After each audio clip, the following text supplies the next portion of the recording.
Yashodanandana Vraja Janaranjana Yashodanandana Vraja Janaranjana Yashodanandana Vraja Janaranjana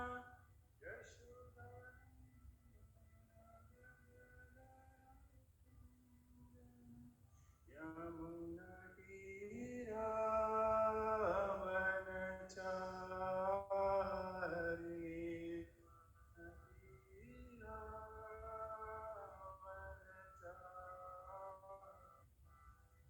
Jaya Radha Madhava Jaya Kunja Bihari Jaya Radha Madhava Jaya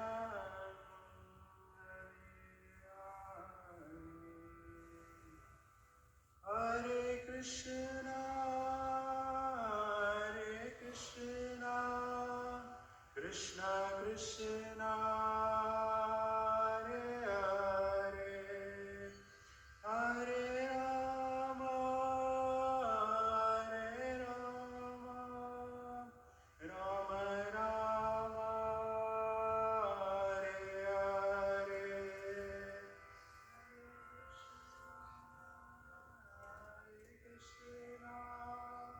Krishna Krishna Hare Hare Hare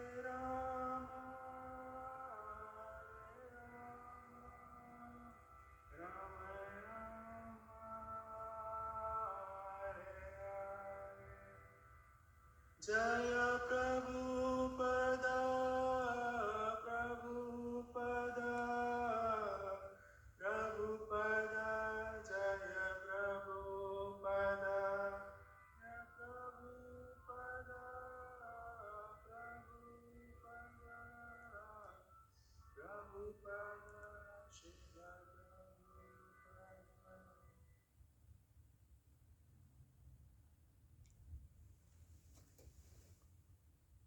Bhagavate Vasudevaya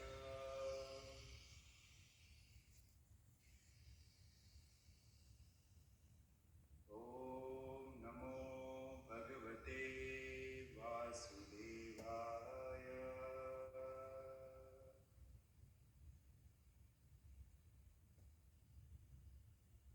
Om Namo Bhagavate Vasudevaya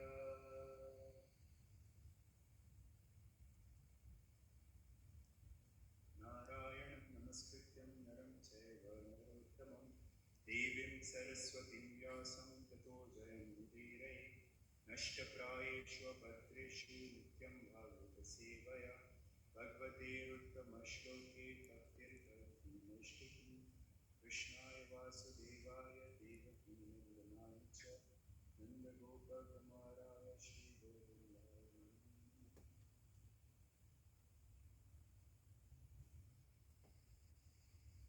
Srimadbhagwatam Class. Each chapter text number 34. Aravatāranye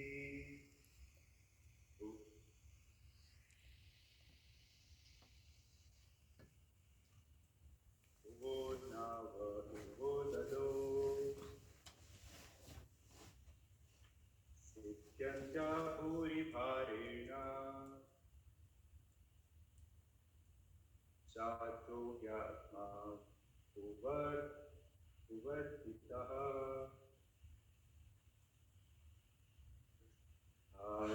Aravatāranye Uvodnava Uvodado Sityantya Puribharena Jato hi Atma Puvardita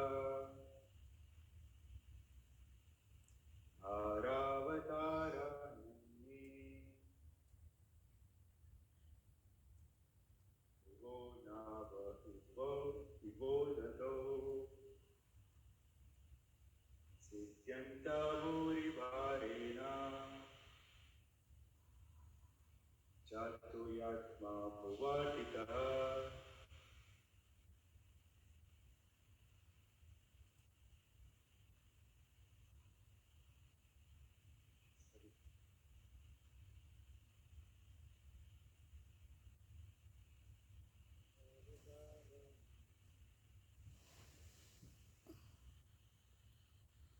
Yayange Bhuvanavaivo Tatau Siddham Cha Bhuri Bharina Jatyatma Bhuvatitaha Aravataranayanne O Nava Ivo Dadau Siddhantya Bhuri Bharena Jato Hi Atma Bhuvaratitaha Bhavatarananyane Pavonava Padavdao Ivo Dao Siddhantya Bhuri Bharena Jato Hi Atma Bhuvatitaha. Word to word translation. Hara Avtaranya, just to reduce the burden of the body. Anye, others. Bhuvaha, of the world. Navaha, boat. Eva, like. Udartha, on the sea. Siddhyanta, agree. Puri, extremely. Bharena, by the burden. Jata, who were born. He, certain. Atma Bhuva, by Brahma.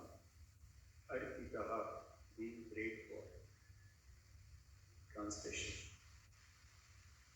Others say that the world being overburdened like a boat at sea, is much agreed, and that Brahma, who is your son, prayed for you, and so you have appeared to diminish the trouble. Purport by His Divine Grace, Appearànce Swami Shri Prabhupada. Brahma, or the first living being born just after the creation, is the direct son of Narayana. Narayan, as Garbhodakshaya Vishnu, first of all entered the material universe. Without spiritual contact, matter cannot create. This principle was followed from the very beginning of the creation. The Supreme Spirit entered the universe, and the first living being, Brahma, was born on lotus flower, grown out of the transcendental abdomen of Vishnu. Vishnu is therefore known as Padmanabha. Brahma is known as Atma because he was begotten directly from the Father without any contact of Mother Lakshmi. Lakshmi was present near Narayana, engaged in the service of the Lord, and still without contact with Lakshmi. Narayana begot Brahma. That is the omnipotency of the Lord. One who Vishnu considers Narayana like other living beings should take lesson from this. Narayan is not an ordinary living being. He is the personality of Godhead himself, and he has all the potencies of all the senses in all parts of his transcendental body. An ordinary living being begets a child by sexual intercourse, and he has no other means to beget a child other than one designed for him. But Narayana, being omnipotent, is bound to any condition, is not bound to any condition of energy. He is complete and independent to do anything and everything by his various potencies, very easily and perfectly. Brahma is therefore directly the son of Father and was not put into the womb of a mother. Therefore, he is known as Atma Bhuta. This Brahma is in charge of further creations in the universe, secondarily reflected by the potency of the Omnipotent. Within the halo of the universe, there is transcendental planet known as Shripati, which is the abode of Kshirodakshaya Vishnu, the Paramatma feature of the Supreme Lord. Whenever there is trouble in the universe that cannot be solved by the administrative demigods, they approach Brahmaji for a solution. And if this is not to be solved even Brahmaji, then Brahmaji consults and prays to Kshirodakshaya Vishnu for an incarnation in solution to the problems. Such a problem arose when Kamsa and others were ruling over the earth, and earth became too much overburdened by the misdeeds of asuras. Brahmaji, along with other demigods, prayed at the shore of Shirodaka ocean, and they were advised of the descent of Krishna as the son of Vasudeva and Devaki. So some people say that God appeared because of the prayers of Brahmaji. Om Ajnanatimirandasya Jnananjanashalakaya Chakshurunmilitam Yena Tasmai Shri Gurave Namaha Shri Chaitanya Manobhishtam Sthapitam Yena Bhutale Swayam Rupa Kadamanyam Dadati Swapadantikam Vandeham Shri Guru Shri Utaha Padakamalam Shri Guru Vaishnavanscha Shri Rupam Sagrajata Sahagana Raghunathanvitam Sajivam Sadvaitam Savadutam Parina Sahitam Krishna Chaitanya Devam Shri Radha Krishna Pada Sahagana Lalita Shri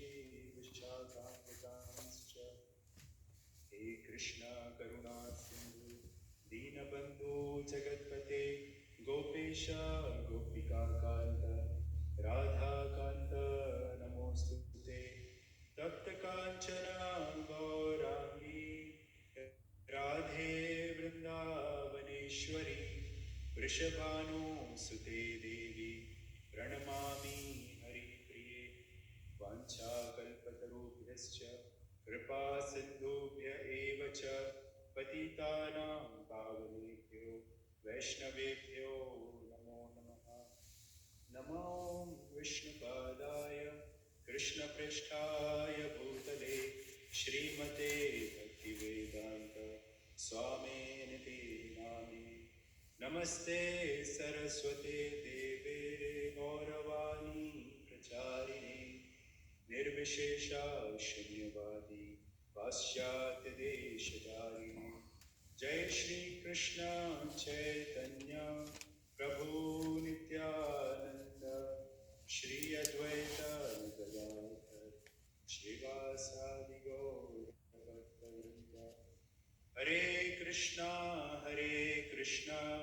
Krishna Krishna Hare Hare Hare Rama Rama Rama Hare Hare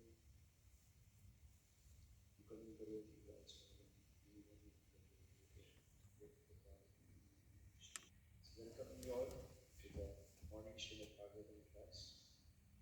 And today we are reading from the verse number 34, the prayers of 24th day.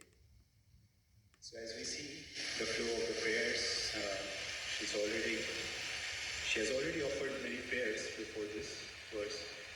So as we see from verse number 32 to 35, 36, Kunti Maharani is expressing, or like she's stating, various reasons which people, or the devotees, or like some sadhus or munis, they present why Krishna appears in this world. So there are like many reasons. And just before this verse, it is stated that some say that it is because of the prayers of Mother Devaki and Vasudeva that Krishna appeared. And in this verse number 34, Kunti Maharani is saying, and some say that you appear because of the prayers of Brahmaji. So as we see that Lord Brahma is called the Adi Kavai, it's like the firstborn from the Vishnu, from the navel of Vishnu, from the lotus which is born out of the navel of Lord Vishnu. And then Brahmaji appears, and then he hears the word tapa, and then he meditates for many years, and just to find the source of and to enlighten, like what is my source and who is the creator of this universe. So that was the instruction which was given to Brahmaji by Lord Vishnu. And he performed tapasya for several years, and not like human years, it's like Brahmaji's years of tapasya. So, as we see, like one day of Brahma is like 3 trillion years, something more than. To be specific, like just to understand like what we are actually talking, for how long actually he performed the tapasya. This is like not for like understanding this verse. It's not specific to this verse, but during the origin of the universe. So just to understand that context, like how many years actually it was, like how much is the lifetime of Brahmaji? It's like for human years, it's like 1 year of human year is like 1 day and 1 night of demigods. Like it's like demigod.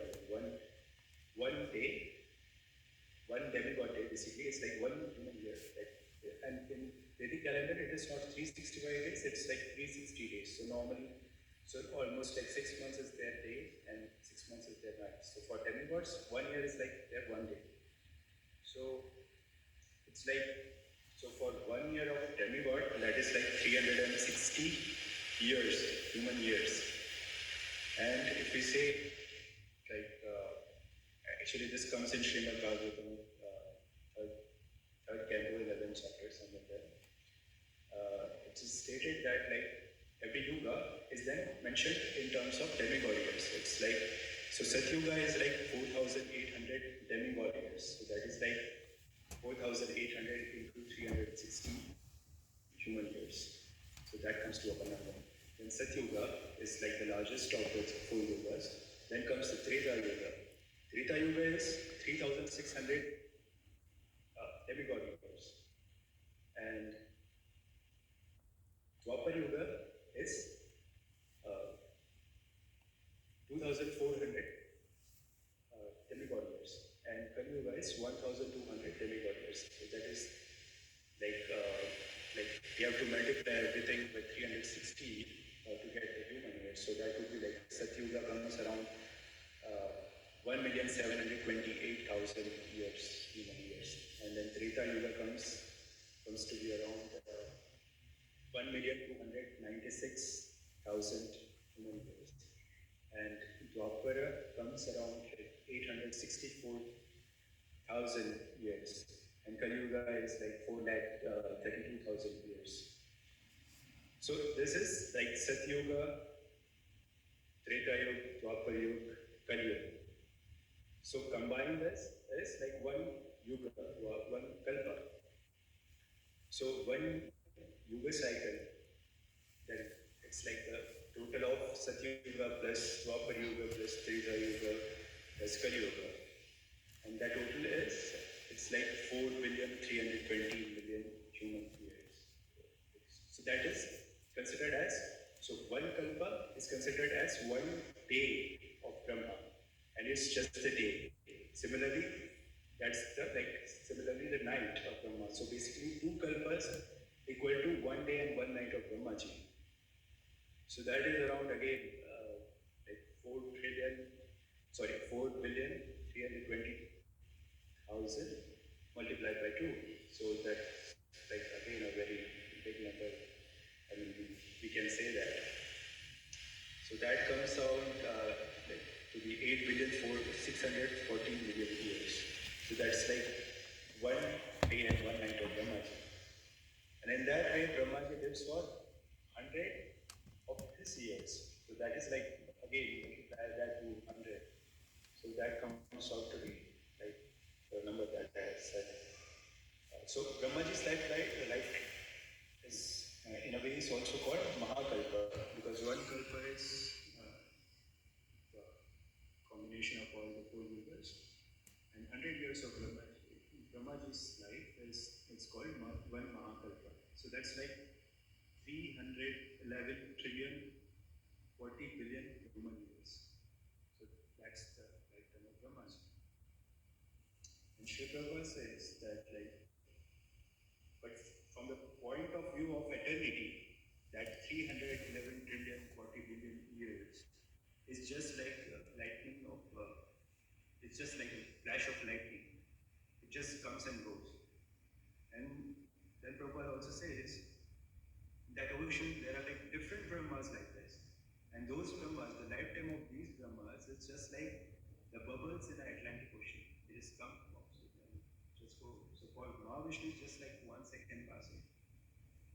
So when we see like there's this enormous calculation and we try to understand our position and how sometimes we think, okay, we are just practicing this devotional service for say last 30 years, 40 years, and still there are no progress, or sometimes we end up thinking like this. So compared to that tapasya which Brahmaji performed in his celestial years, our tapasya is nothing.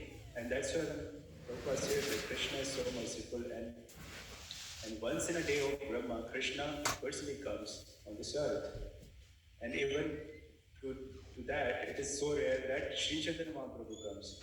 So when Prabhupada says, oh, Krishna just came 5,000 years back, so if we see actually the context, it's very near. Just 5,000 years back, Krishna came. And what to speak of 5,000 years back? Just 500 years back, Sri Chaitanya Mahaprabhu came. And even so rare is like, yesterday I was hearing Jayapataka Maharaj speaking. Last Ekadashi was his like Vyas Puja, 76th Vyas Puja. Maharaj was saying like, it is very rare that, okay, Krishna comes to this earth. And even after that, Sri Chaitanya Mahaprabhu comes. And we are also so fortunate that just around like 50 years back, Prabhupada also came. So it's very, very fortunate situation for us to actually take this opportunity and take this process very seriously and preach Krishna consciousness. So it's very rare, but at the same time, the opportunity or the time duration which is available for Kali Yuga is also very limited. So whatever like austerities normally one would perform, maybe during say Satyuga. So whatever austerities that devotee or anybody would perform for say 10 years was also equivalent, like, because the duration of life was also very long. They would live for like lakhs and lakhs of years. Similarly, in Treta, they would live for like 10,000 years or more. And in Dwapar, they would live for like 1,000 years, and in Kali Yuga, maybe at max if we consider maybe around 100 years. So in that way, whatever austerities or any devotional service they would perform for 10 years in Satyuga is somewhere equivalent to whatever austerities which is performed in Treta Yuga is almost like for 1 year. I mean, it is equivalent to whatever austerities which is performed for 10 years in Satyuga is equivalent to austerities that is performed in one year in Treta Yuga. Similarly, the same result is gained in whatever activities that is performed for 1 year in Treta Yuga, in that you can get in 1 month in Dwapar Yuga. And similarly, whatever austerities or like tapasya that you perform, and the result of that, which is gained for like almost 1 month in Dwapar Yuga, in Kali Yuga it's like 1 day. So it is like it's a comparison, like the same results which you would get in 10 years of doing tapasya in Satyuga, or like 1 year in Treta Yuga and 1 month in Dwapar Yuga, you will get the same result in by doing the same activities or austerities in 1 day of Kali Yuga. So in a way, it's a great opportunity. And if we see the pastime of Dhruva Maharaj, he performed tapasya in Satyuga. And he got the result, he could see Krishna in 6 months. So it's a little bit like mathematical calculations, and normally I was just trying to actually fit it. And I actually did the calculation and the result was like similar. So he perfected his life in 6 months, or like he had the darshan of Vishnu himself in 6 months. And compared to that, like it is equivalent to like 10 years of tapasya. Result is equivalent to like 1 day of tapasya that we get in in Kali Yuga. So he performed the tapasya for 6 months. That is like one tenth and half of that. So if we get the ratio, that is like 0.05 years of tapasya, or the ratio is that. Similarly, that same result can be achieved if we do tapasya for 90 minutes or like 80 exactly 80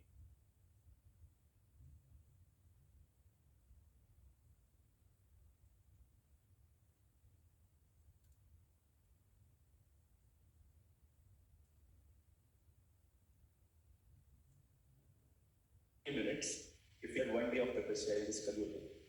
Like if we actually sincerely chant, like Dhruva Maharaj, this is not like me saying, this one of the devotee who was giving that class was saying in Delhi temple, usually this Gopal Krishna Maharaj exactly was giving this analogy, like the same results that Dhruva Maharaj got in 6 months doing tapasya in Satyuga, we can also get that in Kali Yuga just by completing or like doing our rounds attentively, chanting, and to have like the same intensity like Dhruva Maharaj, and we can get the same result in our 16 rounds as well. So same, that is like the context of the level of intensity and the prayers that were offered by these great devotees through which we got to know about Krishna. So here again Kunti Maharani is explaining, like she's giving some explanations, like some say that it is because of this reason Krishna appears, and some say because of this reason Krishna appears. But actually nobody knows actually what is the reason, what is the actual reason why Krishna appears. But the ultimate conclusion is always that it is always by the prayers of his devotees that Krishna appears in this world, and it is only for his devotees that Krishna appears in this world. So if we see even in the previous verse, she is mentioning it is because of Devaki and Vasudev's prayers, Krishna appeared. And here she is mentioning that because of the Brahmaji's prayers, Krishna appeared in this world. So again, Vasudeva and Devaki, they were also not ordinary human beings. And even their previous life, if we go ahead in Srimadbhagwatam 10th canto, it is mentioned that Krishna appears in different yuga in different forms, sometimes red, sometimes blackish, sometimes white, sometimes golden. But their parents are same, like Vasudeva and Devaki. In previous verse, they were like Sutapa and Krishna. So in that incarnation, Krishna, like Vishnu appeared as Krishna Garbha. Basically, the son of Krishna is like Krishna Garbha. Garbha is also like the son of Krishna Garbha. Krishna is like Krishna Garbha. So Sutapa and Krishna, they performed tapasya for 12,000 celestial years. So it's not again a small thing, but that was again a different yuga. And in the next yuga, God appeared as Vamandev, as the son of Aditi and Kashyapa Muni. So it's the same Krishna and Sutapa again appeared as Kashyapa and Aditi, and the same, like same incarnate or like the same potencies again in Dwapara appeared as Vasudeva and Devaki. And then Krishna is born Mother Devaki. So it's not like similarly like just for some time they performed tapasya and they got Krishna as their child. It was like in every yuga, they are the same parents, like Krishna has the same parents appearing in different form. Similarly, Mother Yashoda and Nanda Maharaj, of course, this Devaki and Vasudeva, they have their original spiritual form in Goloka Vrindavan. So their partial is, when we say like Sutapa and Krishna or like their past life, or it is also like, it is considered as a partial incarnation. But they are also existing eternally in the Goloka Vrindavan Dham. Similarly, Nanda and Yashoda, it is mentioned, it comes in Srimadbhagwatam 10th canto, I think 8, somewhere, I think, yeah, 10th canto, 8th chapter, verse number around 50. It is said that in the previous life, Mother Yashoda was Dhara, and Nanda Maharaj was Drona. So that was their name, and they performed this Thara and Rona, they performed tapasya to please Lord Vishnu. And finally they pleased Lord Vishnu and they requested Lord to appear as their son. But Lord said, or like Lord Vishnu said, like, not in this lifetime, but in your next lifetime, maybe I'll appear as your child and I will fulfill your desire. And after that, they left their body and this something which is there. So this, like this pastime or like this verse, where Kunti Maharani is actually stating how Krishna appeared from different pairs of, like initially from Devaki and Vasudeva and this prayers of Brahmaji. This is actually, so the prayers of Mother Kunti is like, if we give an analogy, it's like a zip folder.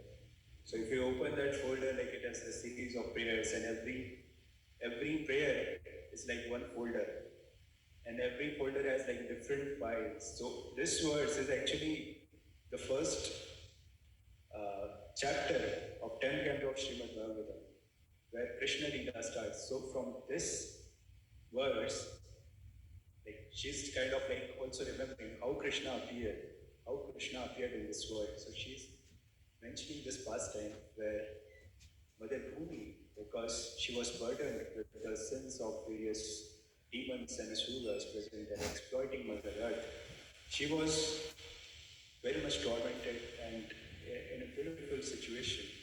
And she approached Lord Brahma for help. And then sometimes, like normally, they would approach Brahmaji first, and if Brahmaji would provide some solution, they would go back, or like Brahmaji would give some benediction or some assurance or some consultation.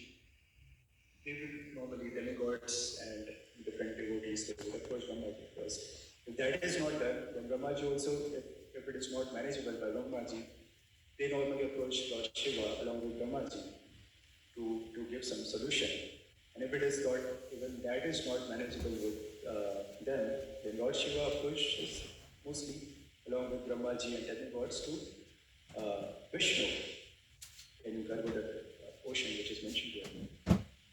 So, but in this case, again, when Mother Bhumi approached Lord Brahma because of the burden, and she's mentioning, of course, there are burden of asuras, but the most heaviest burden for me is the burden of untruthful people, or people who tell lies.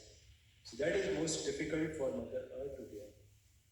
And why she's approaching, Harushiji say, commentator on Srimadbhagwatam, he says, Mother Bhumi has, like, she has the burden of people who are asatya, or like somebody who is untruthful. So that's why she is thinking, maybe I will go to Satyaloka and get the solution. So if I approach Brahmaji, who resides in Satyaloka, he might provide a solution. But again, there's a small story which comes in Shiv Puran. It states that there is one Agni Stambha, there was creation of Agni Stambha by Lord Shiva, and he asked Brahmaji to find the source of it, and Brahmaji tried and he couldn't find the source of that Agni Stambha, the top of Agni Stambha. But when it was asked by Lord Shiva, did you find it? Brahmaji, in a way, just because he didn't want to like portray that like, okay, he was unsuccessful, he said like, yes, I found it. But Lord Shiva understood that he actually did find it, and that's why he became little unsatisfied by Brahmaji, and then he said like, because you tried to gain your esteem or like or your popularity or like some respect, because based on false claim or like not the justified means. It is that like in a way like he didn't actually curse it, but because he was not pleased, he said that you will not get respect or like you will not be worshipped in this world. So even now, if we see, like we have many temples of Lord Shiva, we have many temples of Lord Vishnu, but we rarely find any temples of Lord Brahma. This was one of the stories that comes in Shivya. So, yeah, so that's why like this time Brahmaji was like, cautious. Like, even though, yeah, of course, he resides in Satyaloka, he didn't want to again give any false solution to Mother Bhumi. So that's why this time he didn't give any solution or provide any consultation to Mother Bhumi and the gods. He said, like along with Lord Shiva, he directly goes to Garbhodaka Ocean, on the bank of the Garbhodaka Ocean. So Brahmaji is an Rajoguna because he has to create the universe and different living beings. At the same time, Lord Shiva is the Lord of Tamoguna because he has to destroy. He should be in that mode to execute the services. And both of them, along with the demigods, they go to Lord Vishnu. So Lord Vishnu is, because he is the maintainer, he is in the mode of Sattva-guna, he is in the mode of goodness. So, one more thing, like Mother Bhumi is approached by the basically demigods along with Mother Bhumi. The form of Mother Bhumi was in the form of a cow, and something it is mentioned that Mother Bhumi approached Brahmaji and demigods, and then Brahmaji went to Lord Shiva, and Lord Shiva along with Mother Bhumi, they went to Lord Vishnu for asking for some solution. So in Yoga Sutra 1.2 it comes like when a yogi starts to meditate, there is always an agitation in the mind, and that because of that agitation, which is caused by because of Rajogun and Tamogun, that yogi is not able to sit in one place and to meditate in one place.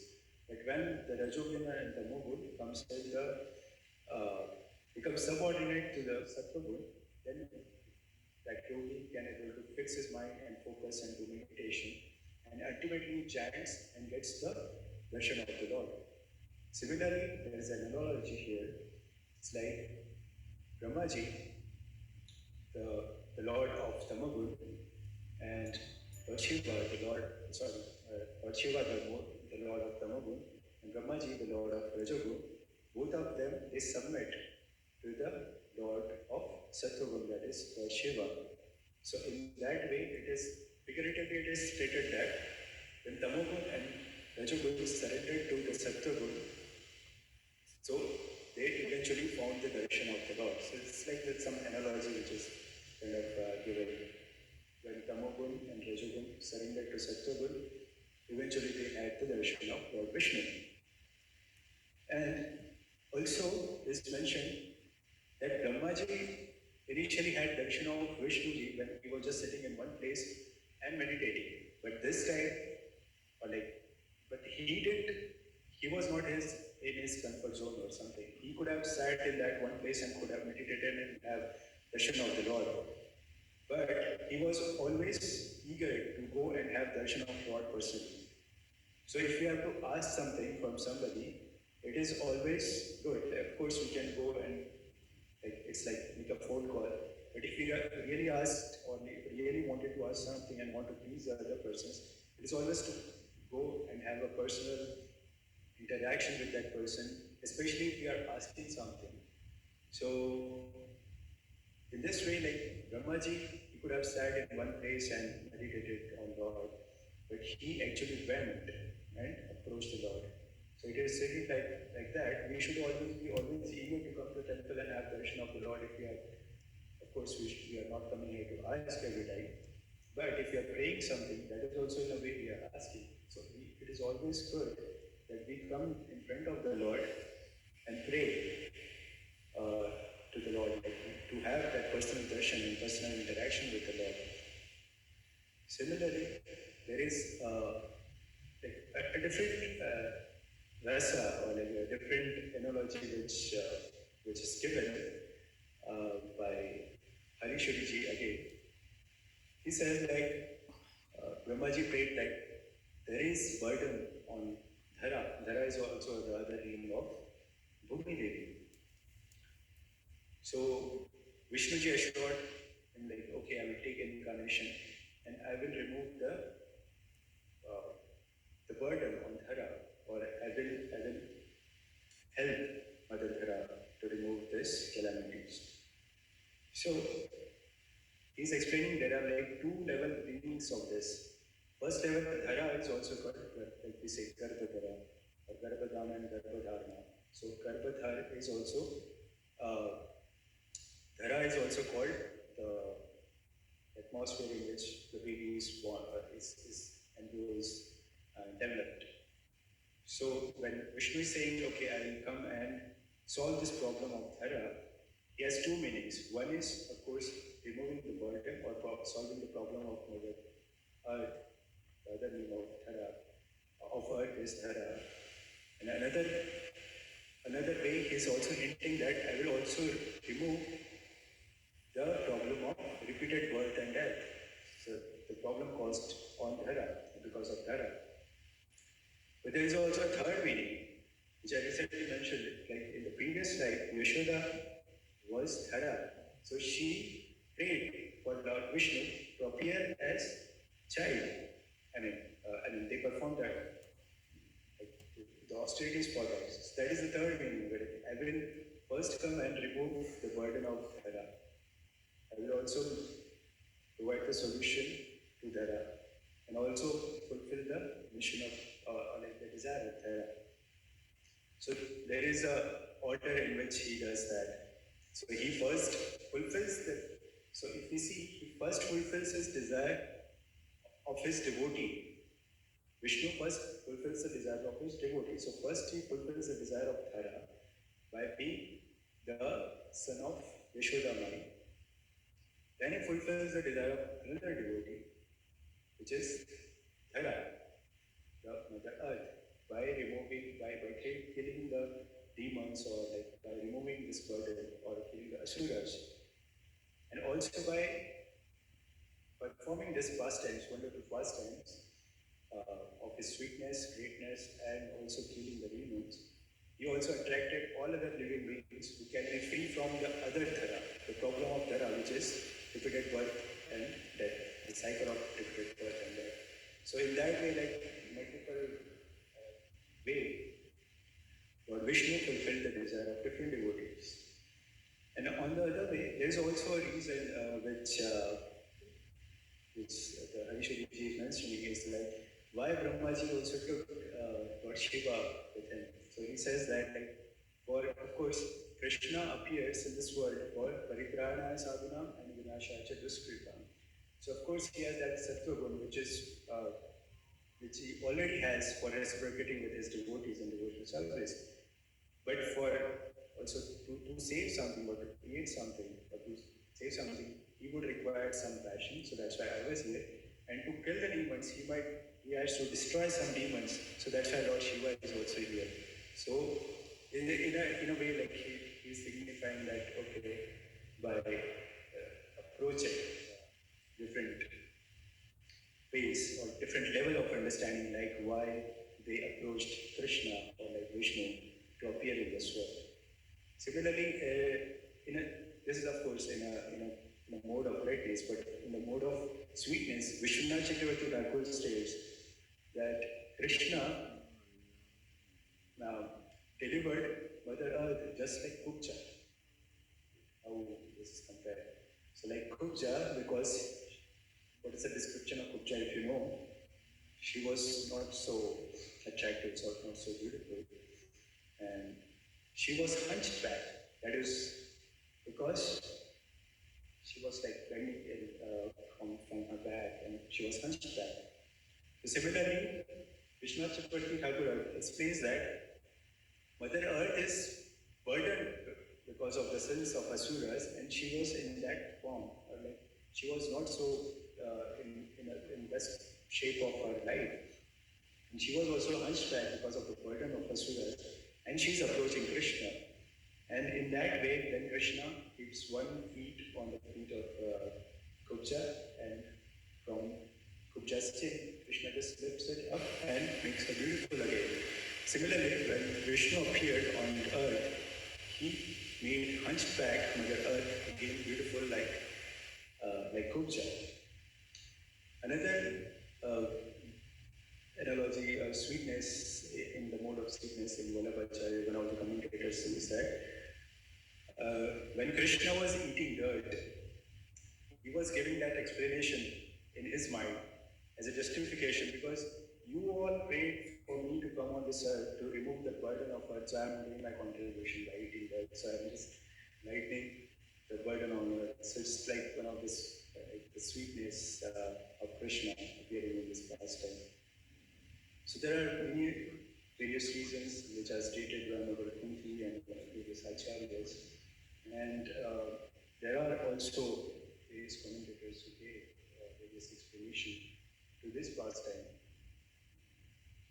So, in practical application of this verse for us is like we should not increase the burden on the shoulder of Mother Earth, but we should shoulder the burden on Mother Earth. In what way? By practicing devotional service and following the laws of nature or laws of the Vedas which is given.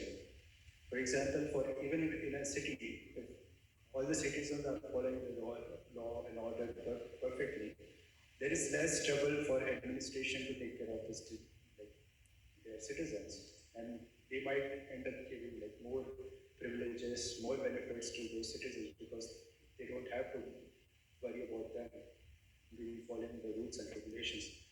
But if we find there is no law and order in the city, everybody is doing something which is not desirable and they are engaging in crime and different activities, it is quite natural that then the law and order becomes more strict, more stringent and more harsh on those citizens.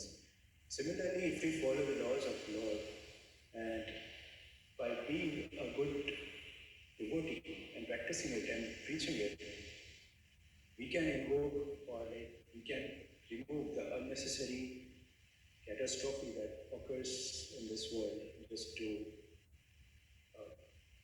because of the ugra karma, because of the non-desirous activities which is performed by asuras.